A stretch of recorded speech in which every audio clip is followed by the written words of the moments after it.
这次典礼更添增了光彩荣耀，及各位空机起的前辈跟学姐，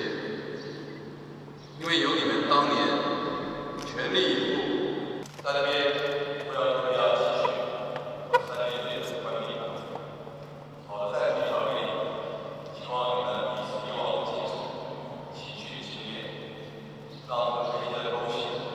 能够有效的发挥。跟 F 的这个组装到AD3